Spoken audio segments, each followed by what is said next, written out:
도널드 트럼프 미 대통령 당선인이 미국의 무역 적자 해소를 위해 고율 관세 정책에 이어 약달러 정책을 펼칠 것이라는 관측이 나왔습니다.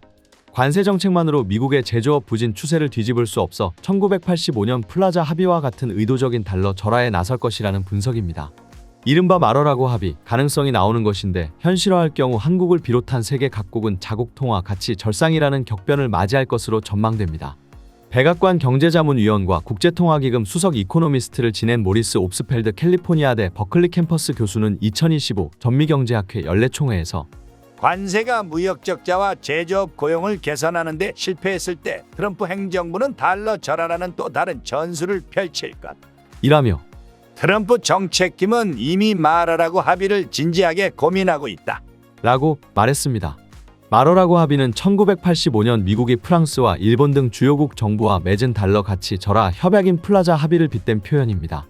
옵스펠드 교수는 관세 정책의 목표는 무역 적자와 제조업 고용 증가이지만 생각만큼 개선되지 않을 가능성이 높다.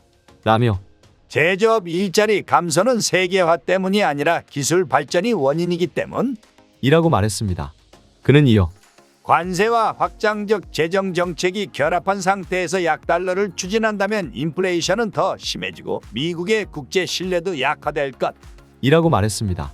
모리스 옵스펠드 교수는 거시경제는 물론 국제무역과 통화정책 등의 연구로 세계적 명성을 얻었으며 환율, 국제금융위기, 세계 자본시장, 통화 정책에 대한 100개 이상의 연구 논문을 작성하였습니다.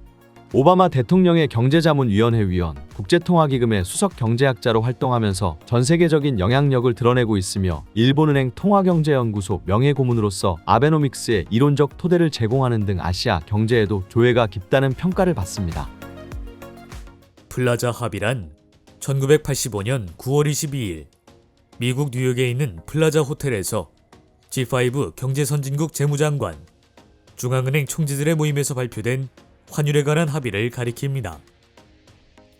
지금은 선진 7개국 모임인 G7, 20개국 모임인 G20이 해마다 열려 재무장관들이 수시로 만나지만 당시로서는 매우 이례적인 만남이었습니다. 그때 미국은 경제적으로 큰 어려움을 겪고 있었습니다. 미국은 높은 인플레이션으로 인해 1970년대 말부터 강도 높은 통화긴축 정책을 시행했죠.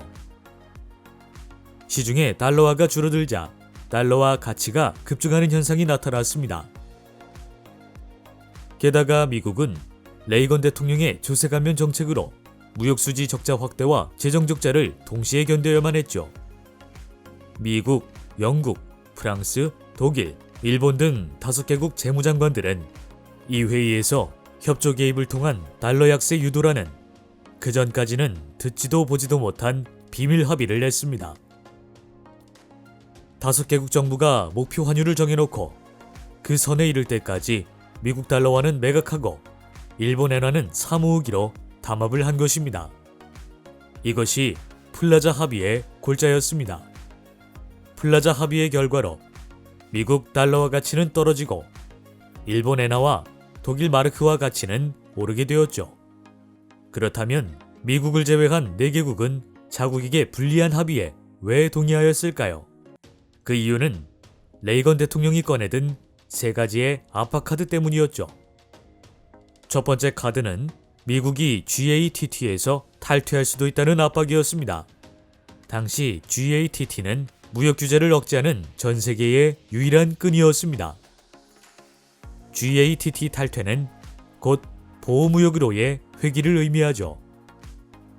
두 번째 압박 카드는 미국이 달러의 공급량을 무한대로 늘려 부족한 재정을 메우겠다는 것이었습니다.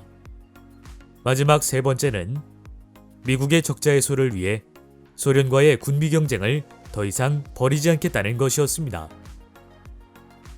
일본과 독일 등 무역 흑자국은 이를 수용할 수밖에 없었습니다. 플라자 합의 이후 실제로 환율이 크게 변했죠. 환율의 급격한 변동은 세계 경제에 큰 변화를 몰고 왔습니다. 엔화 강세로 경기 침체를 우려한 일본 정부는 적극 저금리 정책을 펼쳤고 이것이 일본의 부동산이나 주식 투기로 이어진 것입니다. 만화로 보는 맨큐의 경제학 강의는 휴넷 또는 이패스 코리아에서 유료로 수강할 수 있습니다. 경제학의 베스트셀러. 만화로 보는 맨큐의 경제학 시리즈 2판 출간. 지금 온오프라인 서점에서 만나보세요.